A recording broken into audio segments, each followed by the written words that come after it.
Hello friends, good morning. Welcome to my channel Ankush Agarwal share market.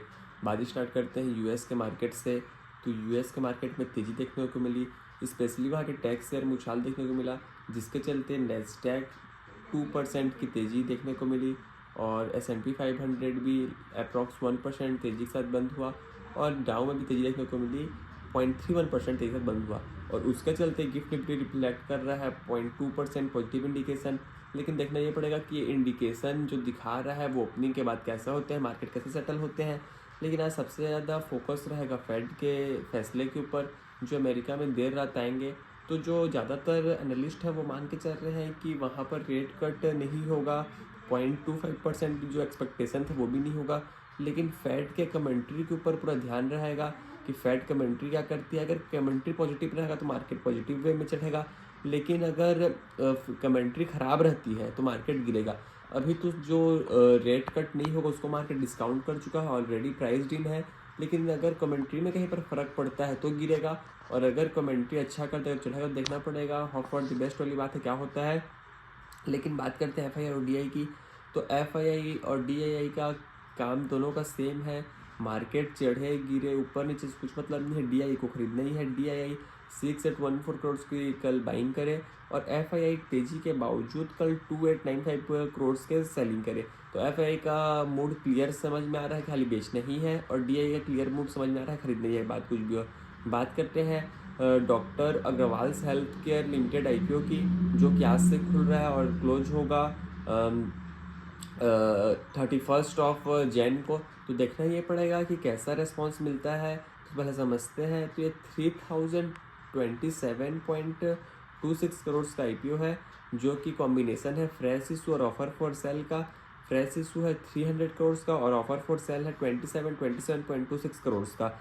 और बात करते हैं इसके प्राइस बैंड के ऊपर। तो इसका प्राइस बैंड सेट हुआ है ₹382 टू ₹402 पर शेयर, जिसका मिनिमम लॉट साइज है 35 शेयर्स का, जो कि अमाउंट बनेगा रिटेल इन्वेस्टर के लिए ₹14,070 पर लॉट। तो एक लॉट का साइज जितना बनेगा मिनिमम उतना इन्वेस्टमेंट करना ही पड़ेगा रिटेल इन्वेस्टर को। लेकिन और बात करते हैं कंपनी के और कुछ की डिटेल्स के ऊपर। तो जो QIB शेयर्स ऑफरिंग हुआ है वो हुआ है 50% of the issue. Retail shares को मिला 35% और HNI कैटेगरी को मिला है 15%। लेकिन इसमें और भी शेयर होल्डर कैटेगरी भी है। अगर कोई शेयर डॉक्टर अग्रवाल का पहले से ले रखा है 22 में, तो एलिजिबल होगा और वो शेयर इसमें आईपीओ में पैसा लगा सकता है शेयर होल्डर कैटेगरी में। लेकिन अब समझते हैं कि कंपनी का प्रोमोटर होल्डिंग क्या है। तो promoter holding pre promoter holding है 37.72%, जो कि पोस्ट प्रोमोटर होल्डिंग हो जाएगा इशू के बाद, लिस्टिंग के बाद 32.5%। और बात करते हैं कंपनी करती क्या है। तो कंपनी 2010 में बनी है। कंपनी का बेसिकली काम है आई से रिलेटेड ऑल काम करना, जितने भी रेंज है आई केयर से रिलेटेड सर्विस करना, सर्जरी करना और ऑप्टिकल प्रोडक्ट्स बेचना, कॉन्टैक्ट लेंस, एक्सेसरीज, आई जितने भी काम है सब कंपनी करती है। लेकिन सब कंपनी के फाइनेंशियल्स में कुछ प्रॉब्लम है, क्योंकि बॉटम लाइन में कुछ प्रॉब्लम देखने को मिल रहा है। टॉप लाइन एकदम सही है। जो रेवेन्यू है वो कंपनी का ईयर ऑन ईयर बढ़ा है। 23 में था रेवेन्यू 1031 करोड़, जो कि 2024 में हो गया 1376 करोड़। लेकिन पैट में देखने को मिला है डीप। 31 मार्च 2023 को था 103 करोड़, जो कि पैट हो गया है 95 करोड़। तो अगर बॉटम लाइन को देखते हैं तो बॉटम लाइन में कुछ प्रॉब्लम दिख रहा है, और टॉप लाइन तो ठीक है। और बात करते हैं की परफॉर्मेंस इंडिकेटर की। तो ROE 9.33%, ROC 14.61%, RONW नेटवर्थ 6.21%। तो देखना ही पड़ेगा ये कि बहुत सारे इसमें मैट्रिक्स है कि क्या इसमें करें।